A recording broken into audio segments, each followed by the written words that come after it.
คือใหญ่มันใหญ่งอก็สิเยี่ยมสิ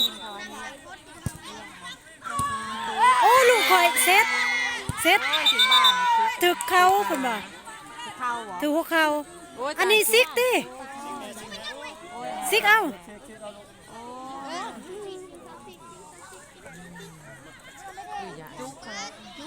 จุกแล้วถือหัวเขาโมใหญ่เห็นไหม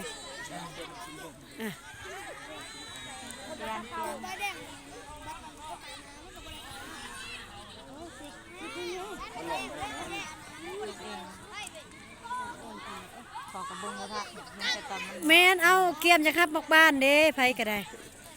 มันอันนั้นเหรอผู้หับบ่แมนบ่แม่นผู้ฮับนะแบบแนมเบิ่งมากบ้านหั่นมักว่าสิมาแล้วมื้อนั้นก็เอาเข้าขึ้นมื้อนี้กระโดดมามื้อนี้ฟัตติอาเด้ไผก็เกียมจะครับมากบ้านสิ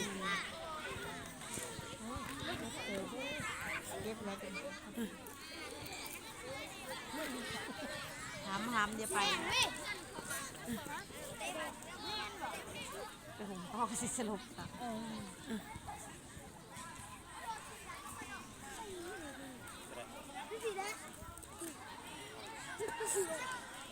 เบียโตเปลี่ยนโตลิ้นเลยตีมันสิคำเลยนี่กรรมการเลยเบียโตรถมันสิ3 โมงแล้วท่านในอีหยังเลยนี่2 โมง3 เถื่อโคนเนี่ยเอี่ยว3 คู่บ่นี่เตะเอี่ยว3 เถื่อดูที่1ที่2เนี่ย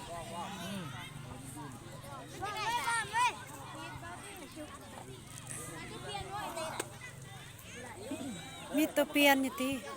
ถ้าก็มีนี่แหละโอ้ยไปห่มได้มันสิบ่มีอากาศเข้าแล้วฮะมีสิหายใจบ่ออกน้ำข้นหุ่มต้องให้มีอากาศได้เลย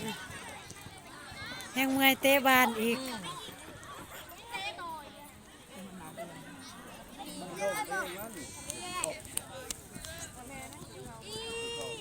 ถือเขาโมใหญ่ๆหั่นนะอันนี้เสื้อเหลืองหั่นแม่นโมนั่นกระโดดสิฮับเอาบ้านโมนี่ก็ย่อเขาอยากฮับเอาบ้านคือกันหั่นแล้วหักปีกายเพิ่นอันนี้นะข่อยกระต่ายไว้อยู่อะดิโอเอาบ่แม่นเฮามีอยู่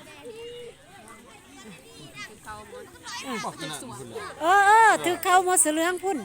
หมดใหญ่ๆพุ่นห่านพุ่นห่านเขาหมดนั่นพุ่นหมดนี่กระโดดหมดนั่นกระโดดต่างคนต่างโดดเอามาบ้านน่ะนะแนมเบิ่งอาจารย์โซ่คันแล้วมีแห้งกระตุนแล้วมีแห้งกระตุนน่าจะโซ่ตั้งแต่รถที่1หั่นเนาะจังมีกำลังใจเนาะโซ่ซาพูดแล้วคันนี่มันจะมีกำลังใจได้แนมเบิ่งคันน่ะก็โอ้ปึ้งปังนั่นแหละไปบ้านเบิ่งแน่คอยเตะเอานะ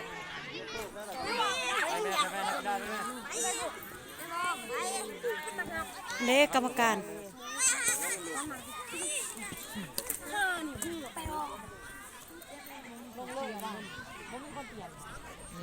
มีเห็นแล้วบ้าสิบ่มีผู้เพิ่นให้เรียนใหญ่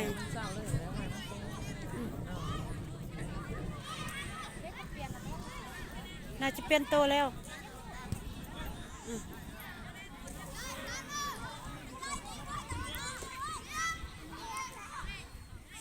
คันนี้โซ่ตั้งแต่รอบทบิดผลคัก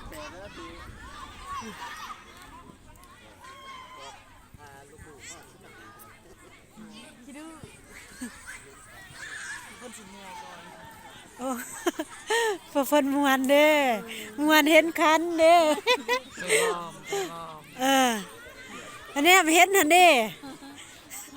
เพิ่นก็ดีใจแล้ว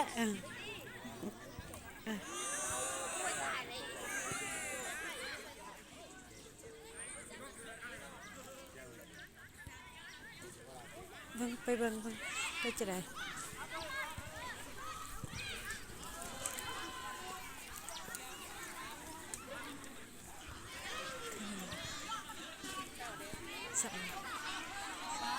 เศร้าเลยบ่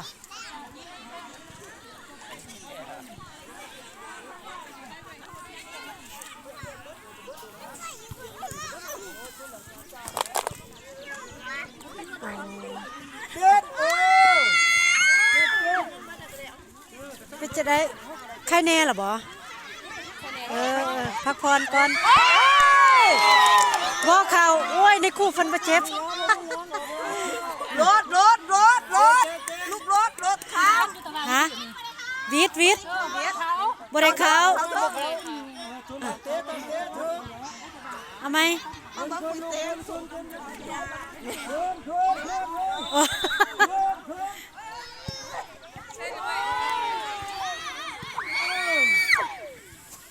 ผู้ใดได้เลยนี่ จังว่าเด้อข่อยก็ยังไปยังมาหรือไปจักภายในได้ทีมสีแดงได้บ่ สีแดงบ่ได้36 38ได้นะ 38สีแดงโอ้ยิงบัดนี้โอ้มื้อเช้านี่มาอยู่บ่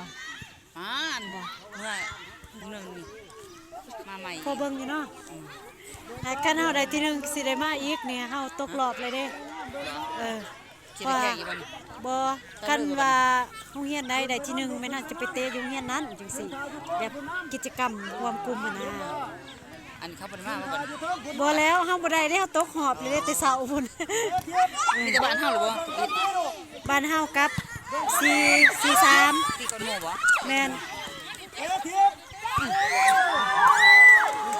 เฮาตกแล้วเฮาก็บ่ได้สิ่งน้ำหมู่บัดนี้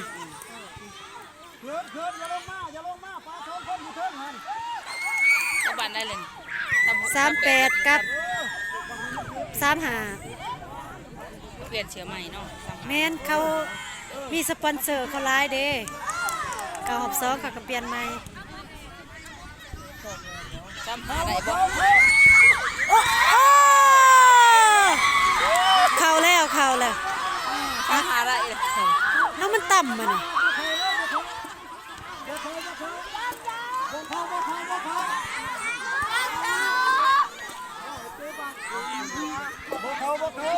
บ้านบ่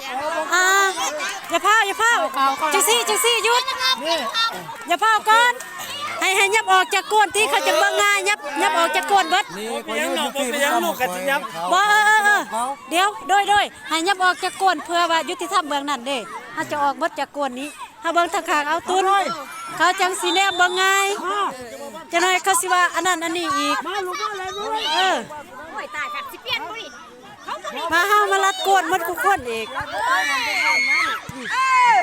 นี่เพื่อนนั้นจะมาเปลี่ยนให้สิเปลี่ยนแตก